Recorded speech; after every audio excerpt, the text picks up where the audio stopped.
Hello, my name is Mark Sullivan, and today I'm joined by Nate Jensen and Trevor Smith to discuss concussions and their relevance and management in an optometric context. Starting off, what is a concussion? The CDC defines a concussion as a mild form of brain injury that can be caused by a bump, blow, or jolt to the head. About 2.5 million people present with TBIs, or traumatic brain injuries, annually, and 75% of these are reported to be mild concussions.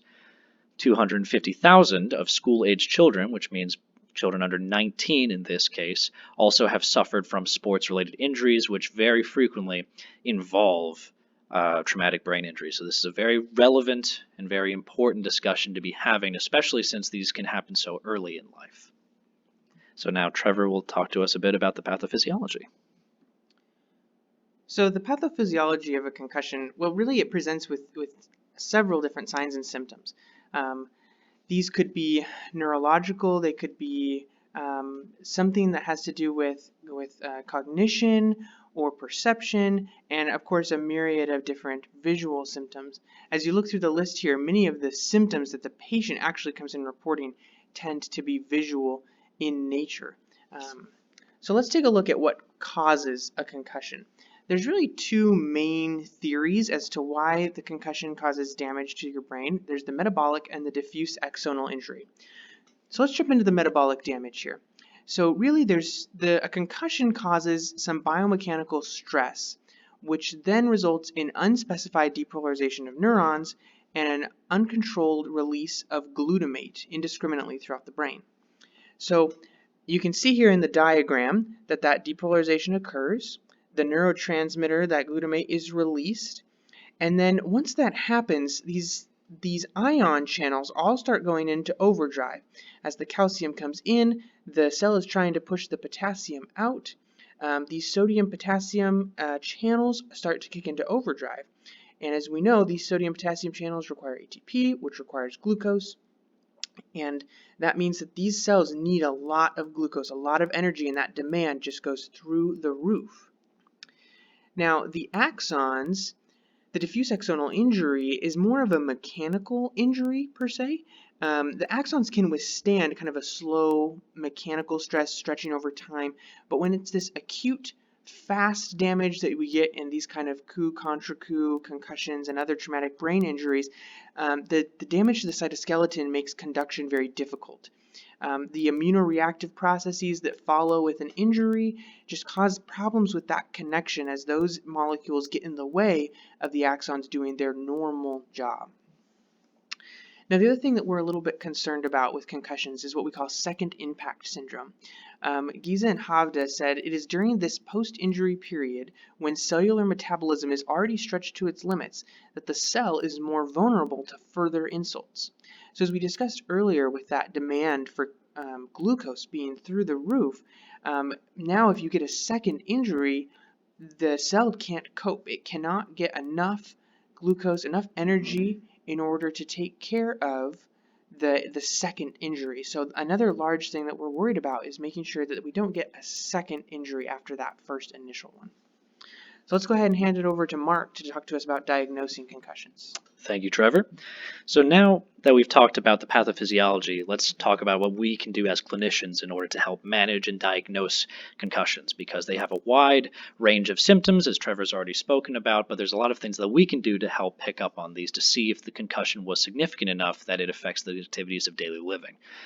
First and foremost, we have our chair skills and our tests, including tests for visual acuity, which can also include contrast sensitivity. A lot of the time, this is a test that a lot of optometrists don't think about doing, but decrease in contrast sensitivity can be a very sensitive test in order to determine overall brain capacity and damage. In addition, our confrontation visual field, which is here listed as CVF, helps to see if there's any restrictions in a visual field that may have happened, especially things like left field neglect and other more conventional visual field losses. EOMs are extraocular muscle movements. Extraocular motilities can be measured with the physiological H test and also a variety of other things, including the Insuco test, which is something that we typically use in a vision therapy environment, which has some age-based norms that we can compare it to. Also, decreases in color vision, stereo vision, and near point of convergence are very important as well. Perhaps most importantly, we have the pupil response, which is perhaps the most famous test that we do for brain injuries, which can tell us not only where in the brain the lesion occurred, but also to what extent the brain has been damaged. The pupil response, if it is more sluggish than 10 seconds in order to do its full constriction or dilation from light, you can definitely say that there is an indication of clinically significant brain damage. In-4-opter testing, as Nate will discuss, is very important because of the therapeutic changes and corrective changes that lenses and refraction can help to alleviate some of these symptoms. And then also a health exam is just standard, just to make sure that there wasn't any kind of retinal or anterior chamber damage from whatever inciting injury the TBI came from.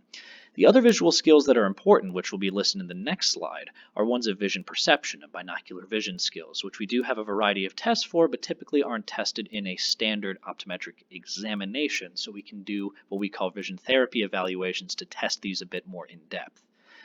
Not everyone has access to an exam lane. If you're a coach with some players on the court, there are some checklists that you can do, like a convergence insufficiency survey or a COVD survey or the post-concussion survey or CDC's very own heads-up concussion ACE, all of which can give you sort of a broad brushstroke to see what kind of damage we're dealing with. Also, referrals to other professionals is very important in the full management and getting an idea of the extent of the damage.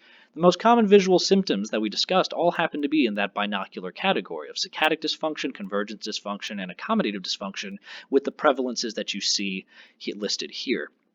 Other common symptoms, Trevor already discussed, but can be headaches, light sensitivity, sound sensitivity, blurry vision, emotional changes, psychic changes. Pretty much anything that the brain is involved with can be influenced by a TBI. And so finally, we have some specific tests and screens that we use for those last three things, the saccadic, accommodative, and other binocular issues that are listed here. The sports concussion assessment tool. The military has their own specific test.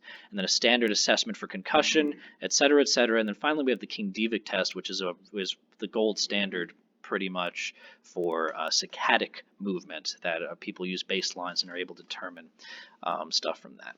So now we're going to hand it over to Nate, who's going to finish off with talking about how we manage concussions. So as Mark talked about, we have tools to assess severity of concussions, symptoms, and other effects of concussions, but we don't currently have research that supports what the best therapy is to treat concussions after they've already happened, or how to get them to resolve more quickly. So what is it that the doctor does? We meaning the primary care physician, will identify a suspected concussion, remove the patient from risk of another injury, like Trevor talked about. We want to avoid the second impact syndrome. And once it's diagnosed, we will help them rest. That's the most recommended treatment, is to rest until symptoms resolve and to return to cognitive activity before returning to physical activity. Although prolonged rest can be detrimental, so it's recommended not to rest for too long, but to start returning to activity as soon as symptoms allow. So a non-contrast head CT scan may be indicated depending on history and symptoms and other things that the doctor will know and be able to look for. And prognosis of what's going to happen is determined based on symptoms and other history. Again, just risk factors and other things, or imaging when it's obtained. One of the big things that the doctor will do can do is to refer to specialists for symptom management.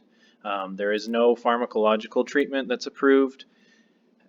Although drugs can be used to treat symptoms, the best thing to do is have a multidisciplinary approach to maximize recovery and treat symptoms appropriately.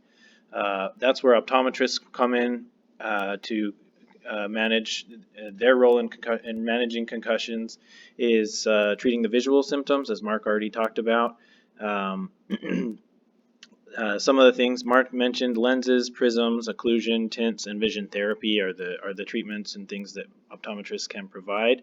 One study showed that 82% of patients, post-concussion patients, had these binocular issues, if not a combination of them, and vision therapy was found to successfully treat or improve these disorders in virtually all of these patients. Thank you very much.